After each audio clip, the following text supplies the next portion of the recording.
Welcome to the Unpacking the Framework video series.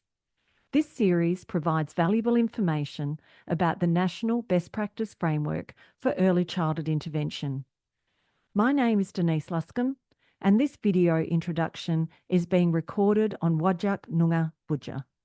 I acknowledge the traditional custodians of this land and the land you're listening from, and recognise their continued connection to country, waterways and community.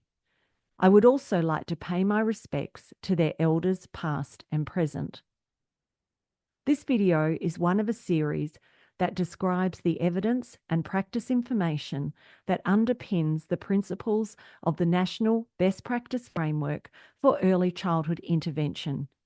You will hear from both national and international speakers throughout this video series. This video covers outcomes focused, a key principle of the National Best Practice Framework for Early Childhood Intervention, and is presented by our national speaker, Professor Helen Bourke-Taylor. Helen is a teaching research academic and a fellow of the Occupational Therapy Australia Research Academy. Helen has been an OT for 35 years and has worked with children and young people with disability in Australia and the USA.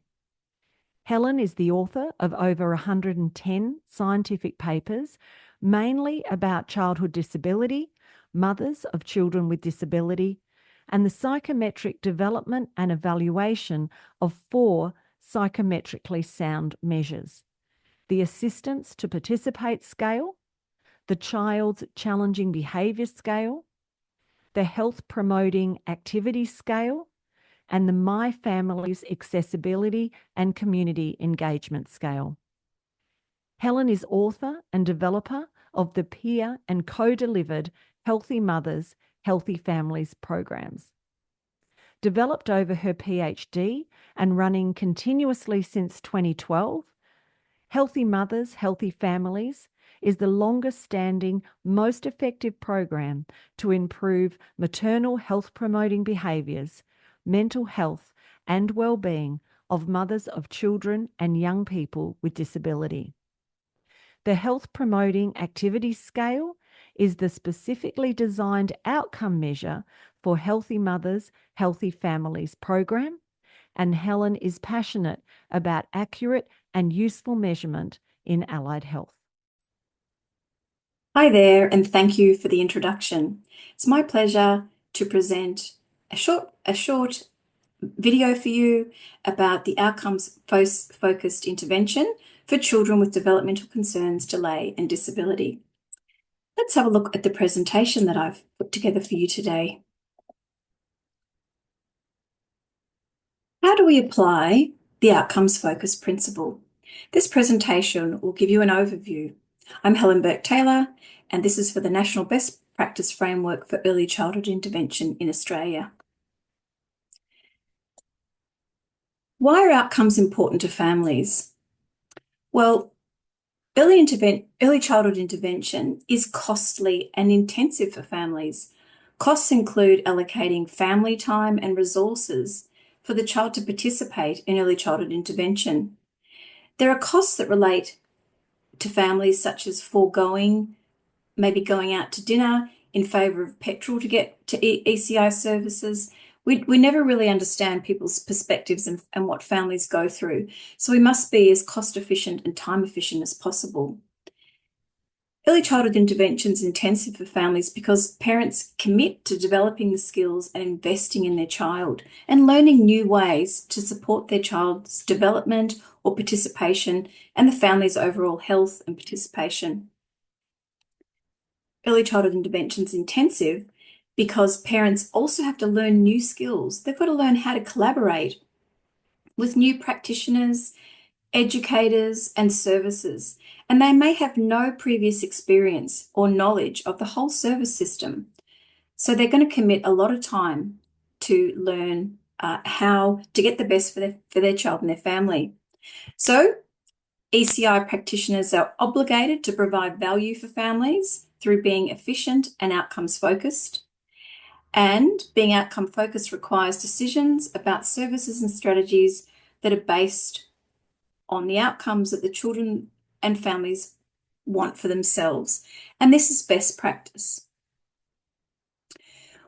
So why should practitioners be focused on outcomes? Well, I've just written a couple of reasons up on the slide, and there are probably many more.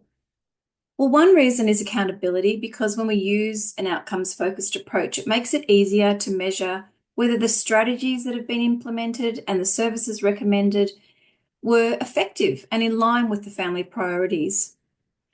It allows us as practitioners to be more responsive, so we can stay focused on the child and family goals and be responsive to the family priorities as we implement whatever's been arranged for the family and with the family. It also allows better communication, shared decision-making.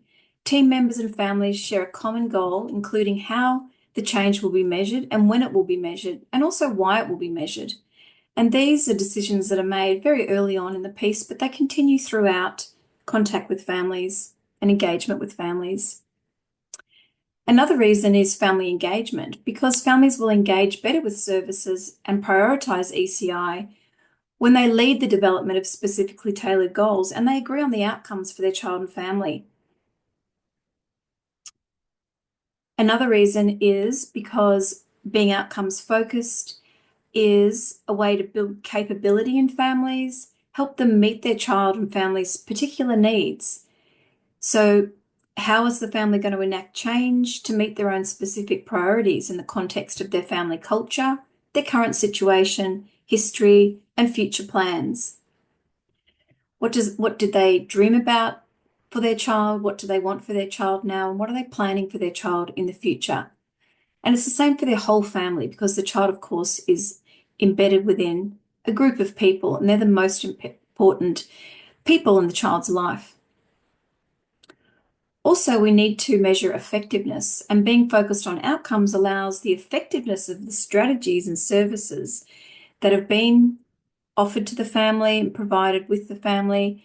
It allows effectiveness to be measured so that we can validate or change what's been offered and what is being engaged with in accordance with how the family is experiencing it, so the subjective outcomes, and also the objective, which is what have we done to make sure we've got objective evidence to show the family that this has been helpful or maybe not. So being outcomes focused prevents early childhood intervention shortcomings. Well, what are the shortcomings in early intervention? These are the things we want to avoid, of course.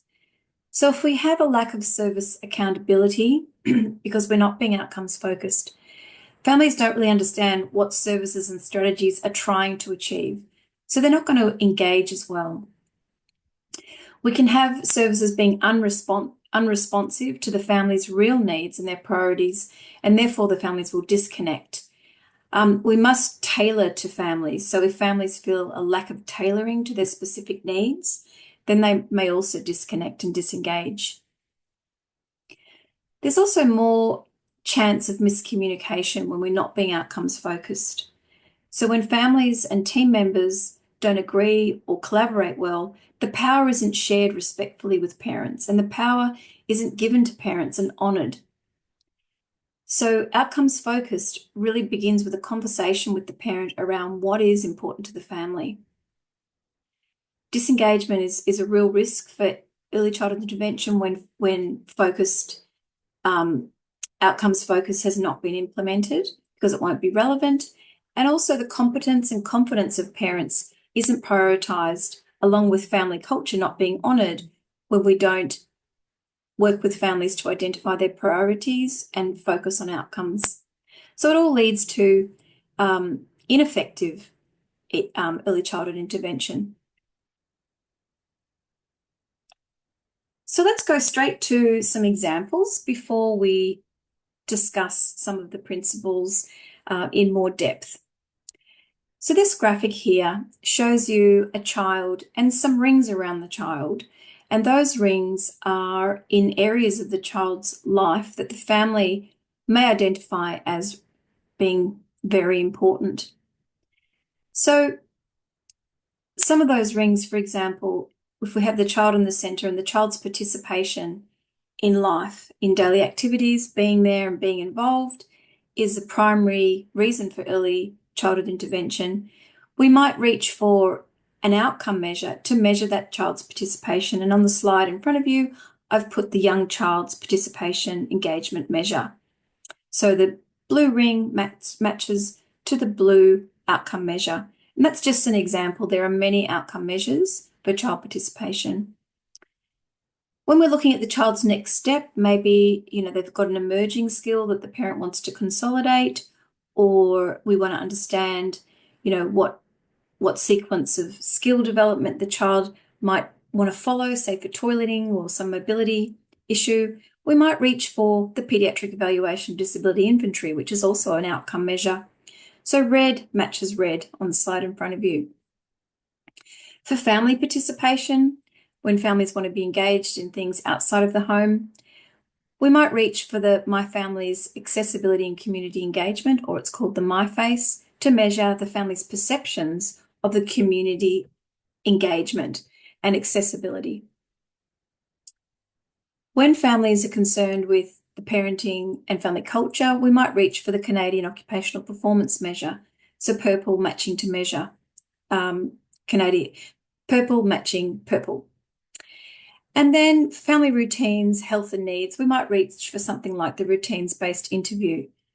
So what I'm showing you in this slide is the direct alignment between what the family identifies, the area of the child's life or child and family's life, and then finding an outcome measure that actually matches and aligns with that area of the child and family's life. So as an example of family routines, you might have a child who the family are very concerned around their eating, that the child's losing weight and meal times have become a really emotional issue. They don't have enough time for the meals, for the pace the child eats, and they feel rushed. So the family might be really concerned with establishing a routine to consolidate healthy habits. In this case, as a practitioner, you might reach for the routines-based interview. You may also meet a family where the parents are really concerned about the family's sleep and family leisure cycle, and they would really like to get out in the community more, but they feel more too home-based due to the family routines that are really interrupting their ability to get outside of the home. So you might set family goals using the COPM to assist the parents to change aspects of their leisure or self-care, such as sleep, to help the family functioning. When a family raises family participation, it might be related to cultural stigma. It could be related to all sorts of things. So the example here is, a family that wants to go to the local swimming pool and take their child swimming because a little child loves the pool and the water, but they feel too embarrassed and too reluctant to go out into the community, and they see too many barriers, so they don't go. So you might reach for My Family's Accessibility and Community Engagement to measure the family's perception and identify the barriers. What is it that's making the parents not want to go to the pool, and then what can be done about that?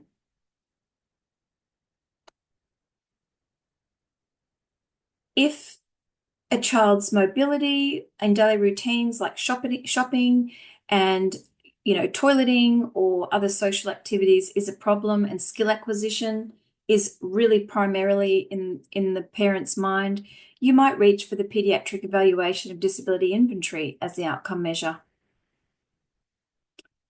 And finally, for an example here is if you had a parent, and in this example, I'm thinking of someone where they maybe have twins, and one twin is fully participating at home, playing, in preschool, and in the community when the family goes out. And the twin who maybe has a physical disability is not participating at the same extent. You might reach for a participation measure like the young child's participation engagement measure to measure that child's participation in conjunction with the parent and their decision making. So there are a few examples of the use of formal outcome measures that are standardized outcome measures that have been psychometrically tested to become outcome measures. So let's talk about what the outcomes principle is about. Up on the slide, I've written some of the details that are available in written form as well through PRECI. So outcomes are the benefits and changes that are experienced by children and families after agreed services, supports, and strategies are implemented. Number two, they follow professional family collaborations and practitioner family collaborations that have included children and families in the decision-making, goal setting, and the consequential design of services and support to achieve desired outcomes. So it's very much family-led. The outcomes focused principle means that children and families are actively involved in monitoring their progress and that services are will deliberately collect objective and subjective data. And I'm going to talk a little bit more about that in just a minute. Data can refer to anything where we measure meaningful behaviours, so that the presence, the frequency, the duration of meaningful behaviours or skills, and indicators align with self-selected goals by the children and families. So data is gathered in a timely way, begins in the assessment because you've got to have a baseline, and continues at relevant points as identified by decisions between the professional and family. It may be 3 months later, it might be a week later. The time points where you've got to review progress will be determined by the team that includes parents and practitioners. So assessment can involve formal outcome measures such as the outcome measures that I just described. And of course, there are many more in paediatrics. And believe me, we still need a lot more outcome measures that are tested and psychometrically sound to measure both stability and change over time. Data can be observation and other forms of collection that I'll also talk about in just a second. So a central element of the outcomes-focused principle is authentic assessment, which is designed to evaluate the functional outcomes on the children's learning, development, participation, and wellbeing. 4 very important areas. I'd like to elaborate on point 3 for just a second. What do we mean by outcomes-focused principle? Means that children and families are actively involved in monitoring progress and collecting data that's objective and subjective. So the subjective data will be the parent's report of, how well the child's going or how included they believe the child is, or another aspect where the parent is really reporting on how they feel, experience, or observe some factor. Objective assessment is more related to an external provable factor, such as, elbow range of motion, or how much of the toileting experience the child is now able to complete, or how far they can dress themselves in the morning independently. So objective means that we've got data that we can show is true, whereas subjective is constructing the person's experience. Many times these work together, and they should really work together well if in early intervention, in early childhood intervention. I'd like to elaborate a little bit on point 4 as well. Data refers to meaningful behaviours and skills or indicators that align with self-selected goals of children and families. So how do we begin? Well, we begin in an assessment process where the parent says, hey, these are our main concerns right now. And the practitioner will reply with, okay, well, here are some ways that we could keep track and measure so that we know where you are in 3 months or 3 weeks or whatever is necessary for that particular skill. So we need to have good conversations with parents where they can understand what our skills are and what we can help with, and also allow them to select their own goals so that we can work out how can we measure that behaviour or that skill or that indicator of change well, so the parent knows whether it's been successful or not. These are things to think about when you're selecting your outcome measures or the ways that you'll measure outcomes. Elaborating on point 5, which was data is gathered in a timely way, beginning in the assessment process and continuing through the relevant time points as identified by decisions between the practitioner and the family. So in the initial point, you have the opportunity to assess a skill or, concern. This may prop up again when you've had you have a very good relationship with the family, and the assessment point for that particular skill begins again. So an assessment tool must be validated for use as an outcome measure, and this is a very important point. We don't want to select discriminative tools such as those that tell us where the child is in relation to other children. That's not necessarily going to be a good outcome measure, because at time point 2, such as on this slide here, the child still may fall at the very bottom of skills for their age group. So it's not an outcome measure. Learning what constitutes an outcome measure is a very important skill for your training, and I encourage you to look into it if you're unsure. So selecting a validated outcome measure must include that it's valid for the population with which you're working, so the family that you're working with. And if it isn't valid for that population, you need to question yourself, why am I using it? And how can I use it in a useful way? The tool also has to be sensitive and responsive to change, and there has to be psychometric evaluations of this. So does the tool measure change over time usefully? Tools like the Canadian Occupational Performance Measure have been tested in many, many studies. And so we do know that it's responsive to change over time. And we also know that it's stable when nothing is expected to have happened. This is an important feature of outcome measures as well. An outcome measure also has to show that it has clinically significant change. So we don't want to just know if it's statistically significant, which is good for research. We want to know, does it really make a difference in the family's life? So we know with some tools such as the COPM that a 2-point change is clinically significant or really significant, authentically significant. So we can reach for a tool like that if we're looking for a good outcome measure. But of course, there are many. We also need to have a tool, an outcome measure tool, that has a low standard error of measurement. So that means that it has high stability. So if you administer it or your colleague administers it, there's going to be pretty good consistency between raters. But also if it's measured over time where we're not expecting any change, that we get the same score. So these are the sorts of psychometric factors that I'm talking about that you must check with your outcome measures to make sure you're selecting the right one for the family and with the family. To elaborate briefly on point 6, I wanted to talk about, well, what can we measure as outcomes? Because we're sure we can reach for outcome measures. We don't have measures in every aspect of what we may be needing to work with different children and families. So we can get a measure, we can observe, and there's other ways to collect data. So with the circles on the slide, I've just put a few ideas in there. So you could measure greater frequency or duration in a task, like a child that's able to sit for longer during reading time at the kindergarten and attends kinder more days because they'll get in and out of the car.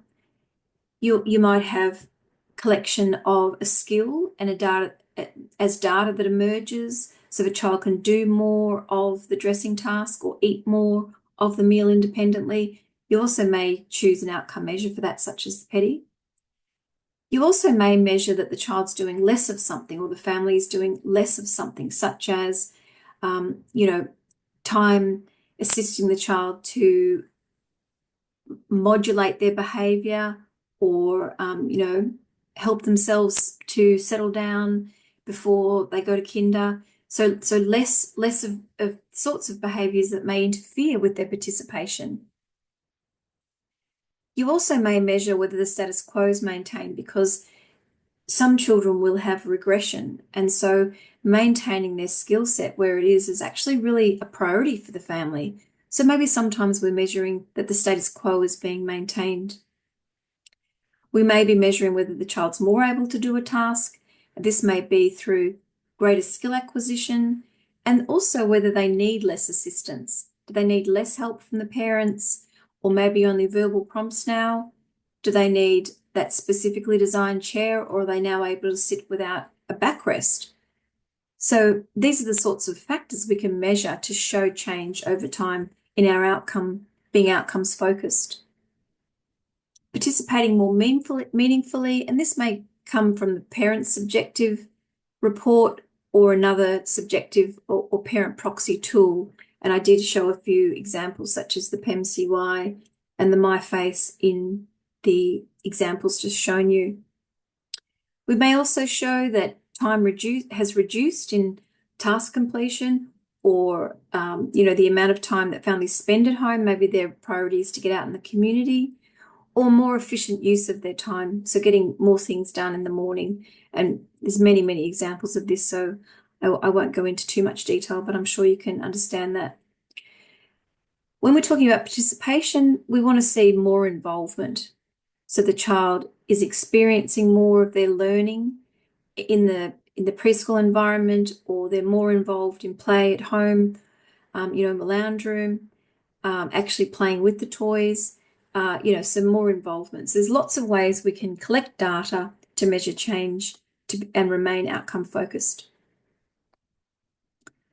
Finally, just to elaborate on point 7, the central element of an outcomes focused principle is authentic assessment. So it's got to really mean something to the child and family.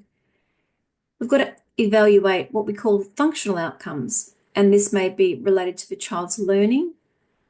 Maybe they're able to sit and listen to a story from the front cover to the back cover, and they learn to sit and listen.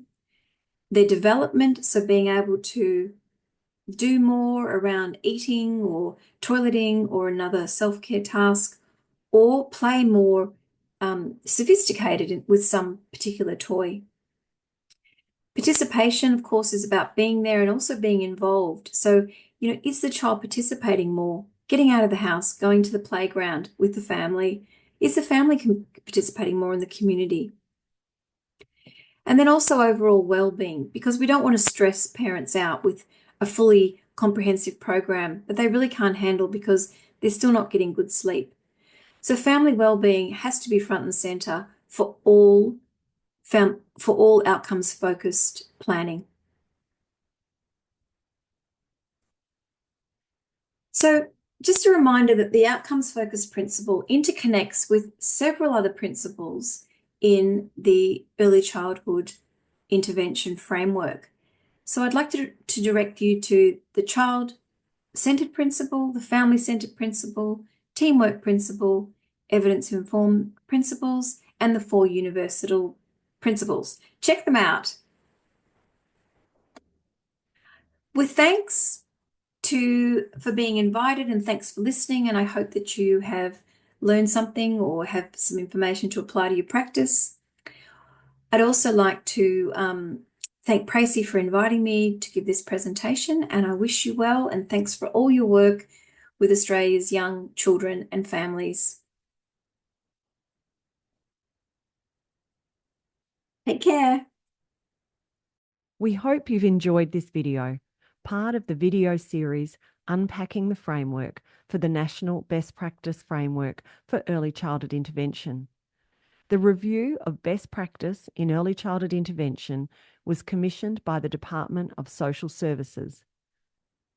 Led by the University of Melbourne, the project team included PRECI, professionals and researchers in early childhood intervention, Murdoch Children's Research Institute, SNAKE, National Voice for Our Children, Children and Young People with Disability Australia, and ACD, Advocating for Children with Disability.